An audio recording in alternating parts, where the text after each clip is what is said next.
কঠোর বিধিনিষেধের মধ্যেও সৌদিতে খুলছে নতুন দুটি মদের দোকান। সৌদির মতো একটি মুসলিম প্রধান দেশে নতুন করে মদের দোকান খোলার খবরটিতে নেটিজেনদের মধ্যে দেখা দিয়েছে বিরূপ প্রতিক্রিয়া। আইন থাকা সত্ত্বেও দেশটির সরকার কেন মদের দোকান খোলার অনুমতি দিচ্ছে তা নিয়েও প্রশ্ন তুলেছেন অনেকে। বার্তা সংস্থা রয়টার্সের এক প্রতিবেদন বলছে, সৌদি আরবে নতুন যে দুটি মদের দোকান খোলার পরিকল্পনা রয়েছে তার মধ্যে একটি রাষ্ট্রীয় তেল সংস্থা আরামকোর অমুসলিম ও বিদেশি কর্মীদের জন্য। রাজতন্ত্রের কঠোর বিধিনিষেধ শিথিলের এই প্রচেষ্টার এটি একটি নতুন পদক্ষেপ।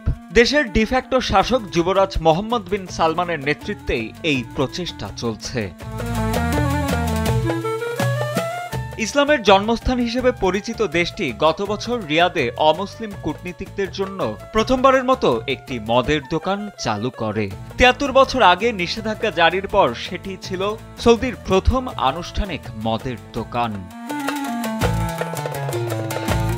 একটি সূত্রের বরাত দিয়ে রয়টার্স জানায়, সৌদির দাহরানে যে নতুন দোকান খোলা হবে তা আরামকোর মালিকানাধীন একটি আবাসিক কম্পাউন্ডে স্থাপন করা হবে।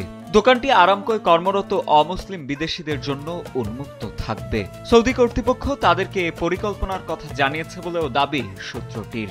এছাড়া আরও দুটি ভিন্ন সূত্র জানায়, জেদ্দায় অমুসলিম কূটনীতিকদের জন্য তৃতীয় একটি দোকানের প্রস্তুতিও চলছে, যেখানে বহু দেশের কনসুলেট রয়েছে। দুটি দোকানই ২০২৬ সালে চালু হওয়ার সম্ভাবনা আছে, যদিও আনুষ্ঠানিকভাবে কোনো সময়সীমা জানানো হয়নি। তবে এই উদ্যোগ সত্ত্বেও সৌদি আরবের বেশিরভাগ জনসংখ্যার জন্য মদ এখনও সম্পূর্ণ নিষিদ্ধ। যুবরাজ মোহাম্মদ বিন সালমানের নেতৃত্বে অর্থনীতিকে বৈচিত্র্যময় করতে এবং তেলের নির্ভরতা কমাতে আন্তর্জাতিক ব্যবসা ও পর্যটকদের আকৃষ্ট করার লক্ষ্যে দেশটি ধীরে ধীরে সামাজিক বিধিনিষেধ শিথিল করছে। এর অংশ হিসেবে নারীদের গাড়ি চালানো বা ধর্মীয় পুলিশের ক্ষমতা কমানোর মতো সংস্কার করা হয়েছে। যদিও পর্যটন মন্ত্রী আহমেদ আল খতিব স্পষ্ট করেছেন যে আন্তর্জাতিক অতিথিদের চাহিদা থাকলেও মদের বিধিনিষেধের ক্ষেত্রে এখনো আমূল কোনো পরিবর্তন আসেনি।